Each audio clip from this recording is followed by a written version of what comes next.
dear friends, welcome to our video lecture. Today's our topic is unit number 5 in standard 10.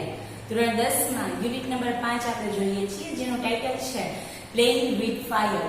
એના બે part આપણે જોઈ ગયા. બે પાર્ટમાં ઘણું બધી આપણે માહિતી મેળવી જે છે એ ફટાકડાની બનાવવાની રીતને શું કહેવાય અને તે ત્યારબાદ આપણે જોયું હતું કે તેના માટેની પ્રોસેસ શું છે એ કેવી રીતે બને છે અને એમાં કયું કયું મટીરિયલ જે છે એ યુઝ કરવામાં આવે છે એ આખી જે મેથડ છે એ આપણે જોઈ ગયા હતા.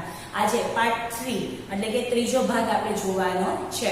હવે ત્રીજા ભાગમાં આપણે વાત કરી હતી એમ કે તેમાં જે આપણા ભારતમાં જે સૌથી વધારે ફટાકડાનું ઉત્પાદન જે છે એ ક્યાંથી થાય છે, કેટલું થાય છે અને બીજી વાત કે આપણે જ્યારે ફટાકડા ફોડવાના હોય અથવા તો આપણે જ્યારે ફટાકડાનો યુઝ કરીએ છીએ ત્યારે કેવી કેવી સાવચેતી રાખવી એ આજે આપણે જોઈશું. તો એ તરફ આપણે આગળ વધીએ. તો જ્યાંથી આપણે પહોંચ્યા હતા ત્યાંથી આપણે આગળ જોઈએ. The greatest danger of pyrotechnics is that they deal with fire.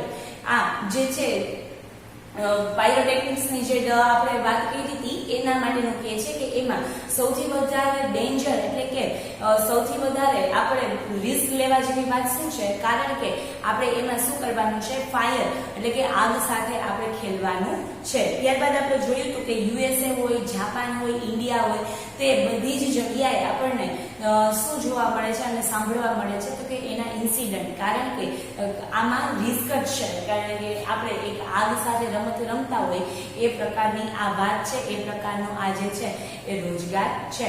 એટલે સૌથી વધારે રિસ્કી એવું આ જે છે એ કામ છે. ત્યારબાદ એ પેરેગ્રાફની નીચે આપણે પહોંચ્યા હતા. In India fireworks used to be imported from China. અત્યાર સુધી પહેલા જે છે પહેલાના સમયમાં તો સૌથી વધારે ફટાકડા જે છે એ શું કરવામાં આવતા તો કે ચાઇનામાંથી ઇમ્પોર્ટ એટલે કે આયાત કરવામાં આવતા. During the Second World War, these imports were stopped. આ બીજું world war during second world war એટલે કે બીજું વિશ્વ યુદ્ધ પછીથી આપણે જે ચાઇના પાસેથી જે આપણે ફટાકડા મંગાવતા હતા તે આપણે મંગાવવાનું બંધ કરી દીધું. જે આયાત કરતા હતા એ ઇમ્પોર્ટ કરવાનું બંધ કરી દીધું. And the safety match produce of Sivakasi in Tamil Nadu began manufacturing fireworks for Deepavali. અને ત્યારબાદ બાકસથી લઈને ફટાકડા સુધીની તમામ જે આવી દારૂગોળા બનાવવાની એટલે કે એના લઈને એની કોઈ પણ એવી પ્રોડક્ટ બનાવવાનું કામ જે છે એ સૌપ્રથમ ઇન્ડિયામાં શરૂઆત કરવામાં આવી. અને ક્યાં એની પહેલી વહેલી શરૂઆત થઈ તો કે શિવાકાશી નામનું જે ગામ છે ક્યાં આવેલું છે તો કે તમિલનાડુમાં. તો તમિલનાડુના શિવાકાશીમાં આ જે છે એ મેન્યુફેક્ચરિંગ કરવાનું કામ એ ઇન્ડિયામાં શરૂઆત થઈ. તો આ વસ્તુ જે મોસ્ટ આઈએમપી છે, શિવાકાશી નામના ગામમાં ક્યાં આવેલું છે તો કે તમિલનાડુમાં. તો કે ભારતના તમિલનાડુમાં અને એમાં પણ શિવાકાશીમાં જે છે એ આ પાયરોટેકનિક્સ જે મેન્યુફેક્ચરિંગ જે છે એ ફટાકડાનું એ અહીં થાય છે. ત્યારબાદ in 1992 the country used about 60 crores worth of fireworks and 60-70% of this came from Shivakashi. 1992 ની વાત કરી છે. 1992 સેન્ચુરી એટલે કે એ સદીમાં 1992 માં 60 કરોડ જેટલા ફટાકડાનું વેચાણ કરવામાં આવ્યું હતું અને આ ફટાકડા ભારતમાં જ બનેલા હતા એવા ફટાકડાનું વેચાણ કરવામાં આવ્યું, કારણ કે બીજા વિશ્વયુદ્ધ પછી ચાઇનામાંથી જે છે એ ફટાકડા મંગાવતા હતા, આયાત કરતા હતા, એને બંધ કરી દીધા. ત્યારબાદ શરૂઆત થઈ શિવાકાશીમાં, તમિલનાડુના શિવાકાશીમાં. તો સૌથી વધારે તે વર્ષે એટલે કે 1992માં શું થયું કે ફટાકડાનું જે વેચાણ છે એ થયું કેટલા સુધી તો કે 60 કરોડ રૂપિયાના જે ફટાકડા છે એનું વેચાણ થયું. અને એમાં પણ વર્થ ઓફ ફાયરવર્ક એન્ડ 60-70% 60-70% જેટલા જે ફટાકડા પેલા વેચાણ કેટલું કીધું તો કે 60 કરોડનું. આ 60 કરોડના ફટાકડા જે વેચાણા એમાંથી 60-70% જેટલા જે ફટાકડા બન્યા હતા ને એ came from શિવાકાશી.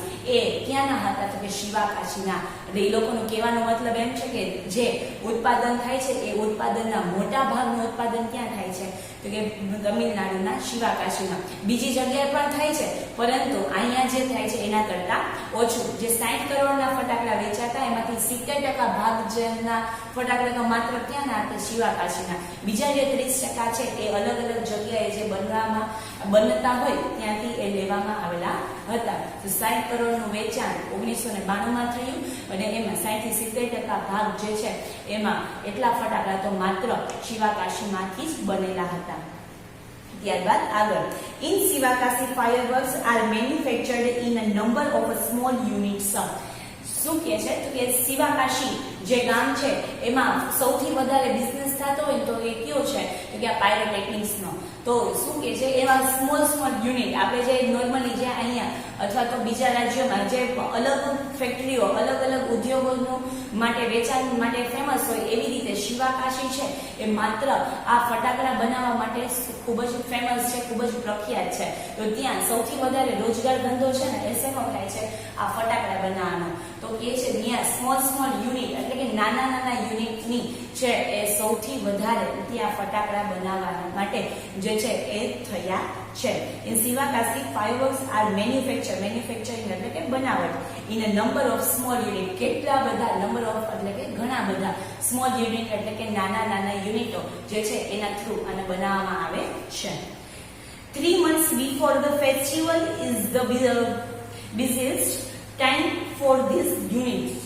જે આ યુનિટ જે છે એના માટે સૌથી બિઝીએસ્ટ એટલે કે સૌથી વધારે એ લોકો કામમાં વ્યસ્ત હોય એવો ટાઈમ શું છે તો કે દિવાળીને અગાઉના 3 મહિના એટલે કે એની પ્રિપેરેશન. દિવાળીમાં જે ફટાકડાનું વેચાણ થવાનું છે તો એટલા ફટાકડાનો જે સ્ટોક ઉભો કરવાનો છે એના માટે એ લોકો કામ શરૂઆત કરી દે છે. એટલે શું હોય વ્યસ્ત હોય તો કેટલા મહિના અગાઉ તો કે 3 મહિના અગાઉ એની તૈયારી શરૂ કરી દે છે અને એટલા વ્યસ્ત સતત 3 મહિના સુધી એ જેટલા વ્યસ્ત રહે છે અને ફટાકડાનું ઉત્પાદન કરે છે. કારણ કે ભારતમાં હમણાં આપણે આગળ જોશું ભારતના મૂળભૂત જે સ્થળો છે મોટે ભાગે એમાં જે છે ફટાકડા જે જાય છે એ ક્યાંથી જાય છે તો કે શિવાકાશીના જે છે ત્યાંથી જ મેન્યુફેક્ચરિંગ થઈ આખા જે ભારત છે એમાં પહોંચાડવાના. તો ભારત દેશ કોઈ નાનો એવો દેશ નથી એટલે ત્યાં ખૂણે સુધી પહોંચાડવા માટે એને એટલી ક્વોન્ટિટી ભેગી કરવી પડે. એટલે એ શું કરે છે 3 મહિના અગાઉથી જ એનું કામ જે છે એની શરૂઆત કરી દે છે. એટલે કહે છે કે 3 મહિના જે દિવાળીની પહેલાના 3 મહિના હોય એ સૌથી આખા વર્ષમાં આ 3 મહિના જે છે એ લોકો માટે શું હોય છે એકદમ વ્યસ્ત એવો ટાઈમ છે, સમયગાળો છે. Fireworks are transported to every nook and corner of the country. જે આપણે વાત કરી એમ કે દેશના તમામે નૂક અને કોર્નર એટલે કે ગલીમાં અને કોર્નરે ખૂણે જે છે ભારતના ખૂણે જે છે એ શિવાકાશીમાંથી આ ફટાકડાને પહોંચાડવામાં આવે છે. The working condition of these units are however far from satisfactory. Satisfactory means satisfaction જે છે એની વાત કરવામાં આવે છે સંતોષજનક. સેટિસ્ફેક્શન મીન્સ સંતોષજનક કે આવી ભલે આટલી મોટી ફેક્ટરીઓ હોય, આટલું મોટું એવું ઉત્પાદન હોય, આટલું મોટું એવું વેચાણ હોય, છતાં પણ ત્યાં જે સંતોષજનક જે સેફટી માટે જે આપણને સંતોષ થવો જોઈએ એ આપણને મળતો નથી. There are very few testing facilities for quality of uniformity. શું કહે છે કે એની જે ક્વોલિટી જે છે એ આપણને એટલી સંતોષકારક આવતી નથી. ત્યારબાદ કહે છે એની ગુણવત્તા માટે તો આખું આપણે વાક્ય વાંચશે. There are very few testing facility for quality or uniformity and hardly any safety measures in force. તો કે અહીંયા જે ચકાસણી થવાનું એની જે ગુણવત્તા માટેનું અને આ બધી જે પ્રોસેસ જે કરવાનું જે કામ છે ને એમાં આપણને પૂરેપૂરો સંતોષ આપણને મળતો નથી.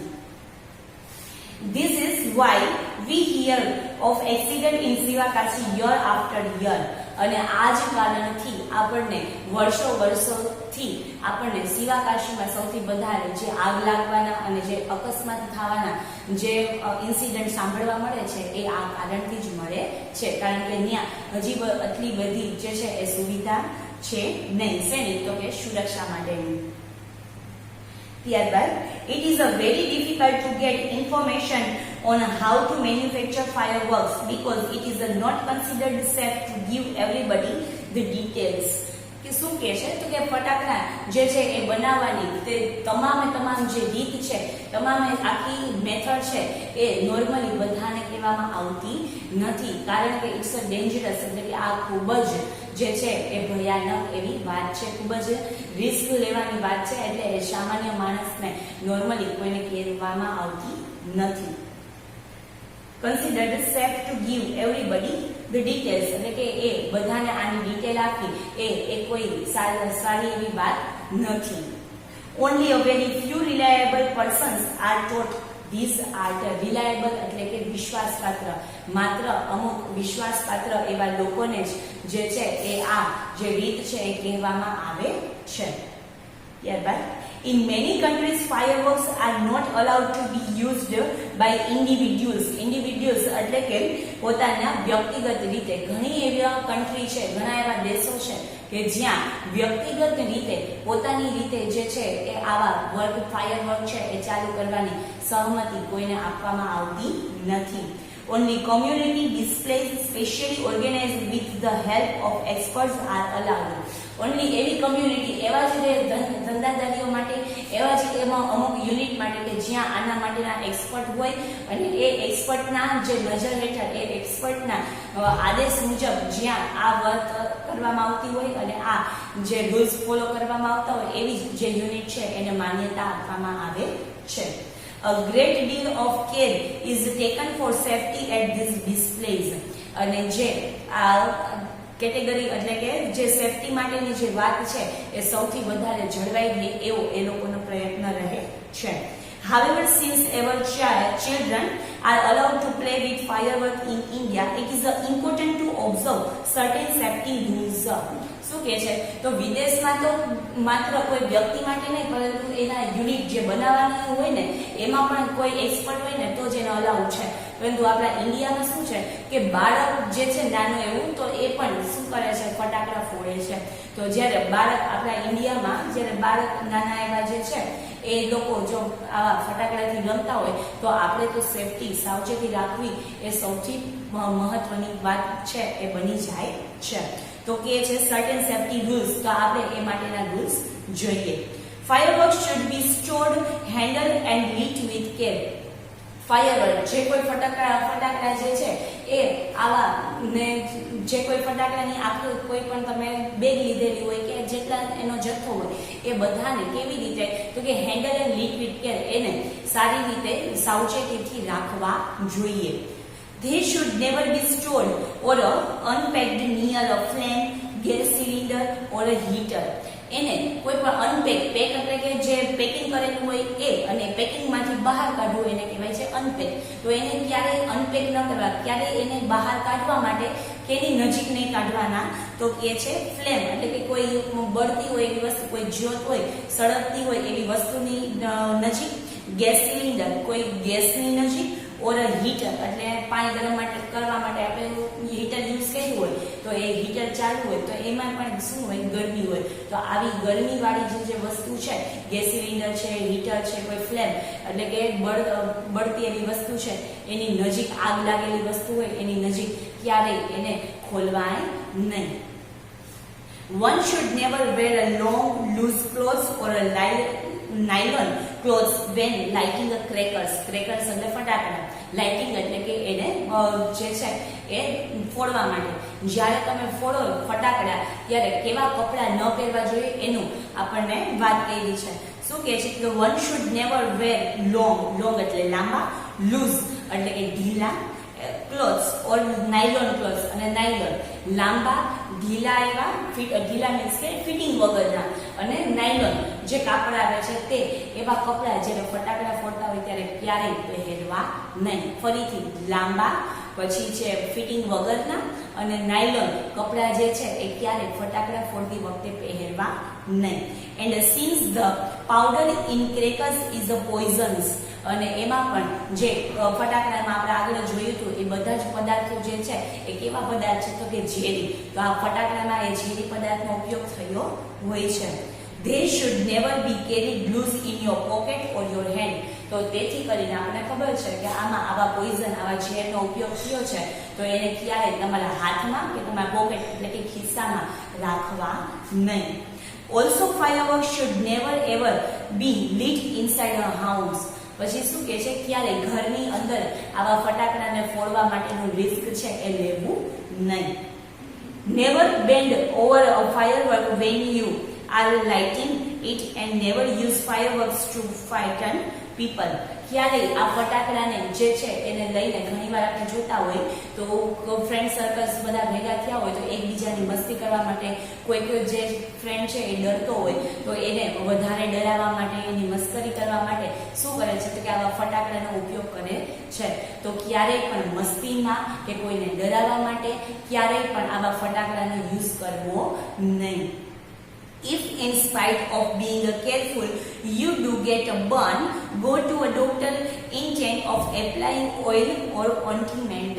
શું કે છે અને આટલી બધી સાવચેતી રાખ્યા છતાં પણ જો કદાચ ને તમારી સાથે આવો કોઈ બનાવ બને, આવો કોઈ અકસ્માત થાય તો માત્ર ઓઇલ કે ઓઇન્ટમેન્ટ એટલે કે કોઈ પણ પ્રકારનું ઠંડુ એવું ક્રીમ જે છે એના માટેનું સેફ્ટી ક્રીમ એ લગાવો, પરંતુ માત્ર એ લગાવીને બેસી રહેવાનું નથી. એના કરતા તમારે પહેલા જો એ ઓઇલ નહીં લગાવો એના કરતા પણ સૌથી વધારે સેફ્ટી શું રહેશે તો કે ડોક્ટર પાસે જઈને તમારે સારી રીતે સારવાર કરાવવી.